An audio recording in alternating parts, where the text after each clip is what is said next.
लेकिन हक का होना चाहिए, जितना वाजिब हो। आटे में नमक अच्छा लगता है, नमक में आटा अच्छा नहीं लगता। मेरे भाई बहन,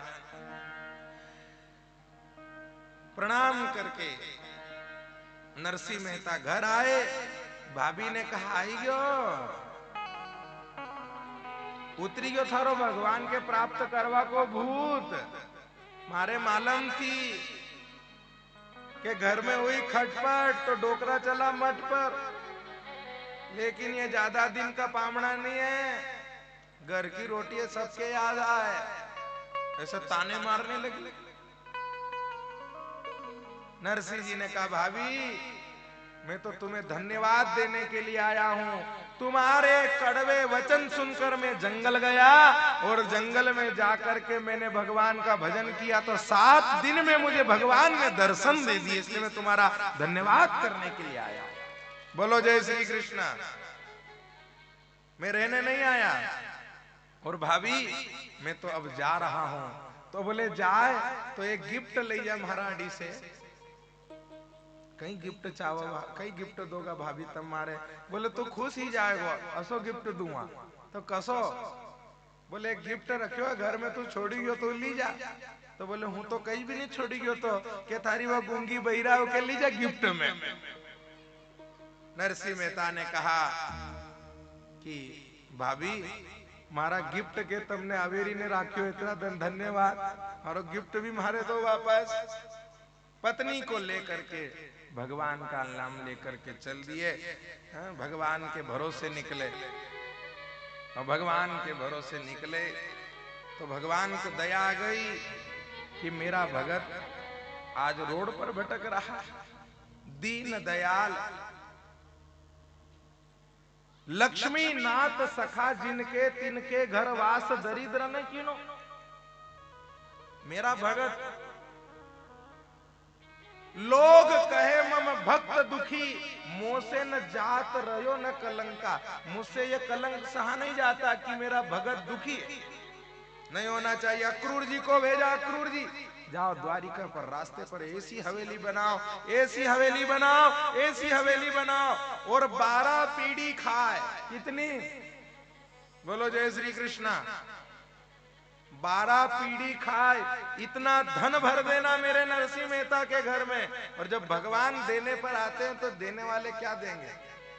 भगवान देते भी छप्पर फाड़ के है और लेते लपड़ मार के। ये मुगालते में भी ना देता है तो छप्पर फाड़ के, और लेता है तो एक जाप तो आई की नहीं आई की, चाल छोट मारो ऐसा। कई देर लागे मार। मेरे भाई बहन, जीवन में किस बात का अहंकार कर रहे हो? नरसिंह मेहता के ऊपर भगवान को दया आ गई, इसलिए भगवान का एक नाम है दयालु। नरसिंह मेहता ने प्रण कर लिया, मैं तो जपूं सदा तेरो नाम, दयालु दया करो। भजन कीर्तन गाँव में तेरा, नित उठ नाम ध्यान में तेरा, नित उठ नाम ध्यान में। मुझे दास बना लो घनश्याम, दयालु दया।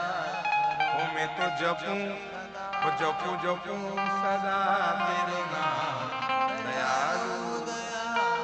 सदैव भजन करते रहे। अक्रूर जी महाराज ने द्वारिका के रास्ते पर इतनी भव्य और विशाल हवेली बनाई। कहते हैं 56 करोड़ की तो हवेली,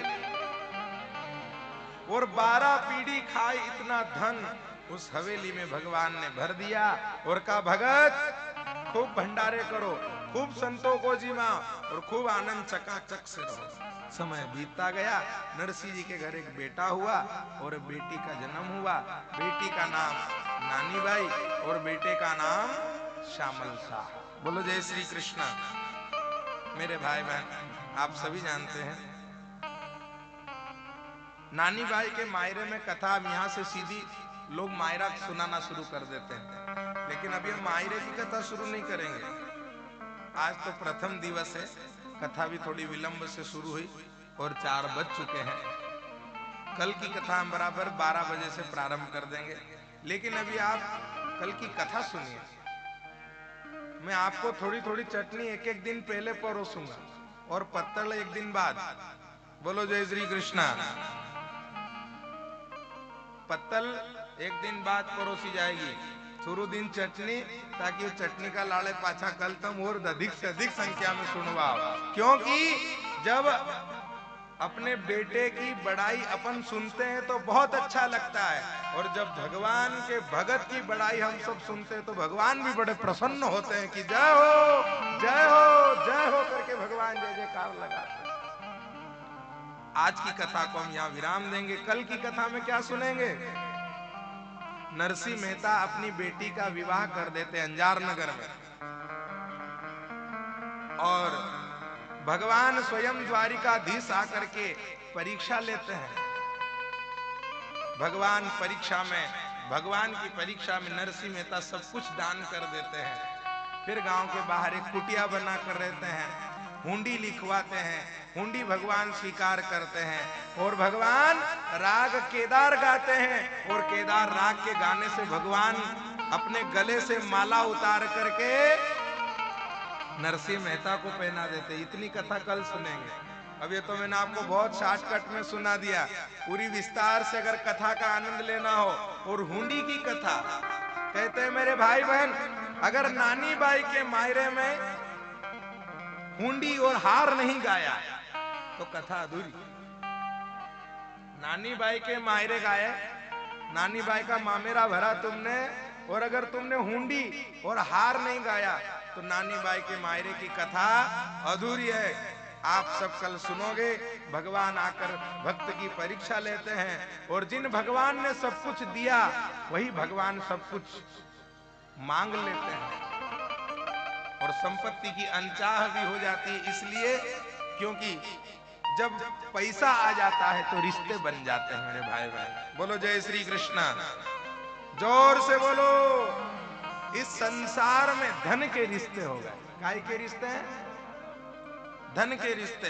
तुम्हारे पास में पैसा है तो सब सगे समधी तुम्हारे साथ में हैं, तुम्हारे पास में पैसा नहीं है तो तुम्हारे अपने भी तुमसे दूर हैं।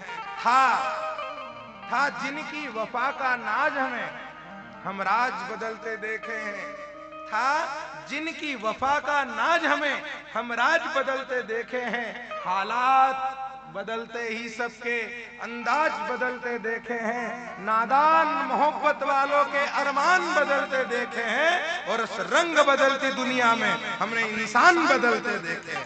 यहाँ तुम्हारे पास में धन है तो सब तुम्हारे पास आ जाएंगे, और धन खत्म, रिश्ते। बोलो जय श्री कृष्णा। मैंने इस जमाने के रंग बदलते देखे हैं, और हालात बदलते ही सबके ढंग बदलते देखे हैं। हट जाओ, बड़े गाते भी है ना, सुख के सब साथी दुख में न को, मेरे राम तेरा नाम, तेरा नाम एक साचा दूजा न को, मेरे राम सुख के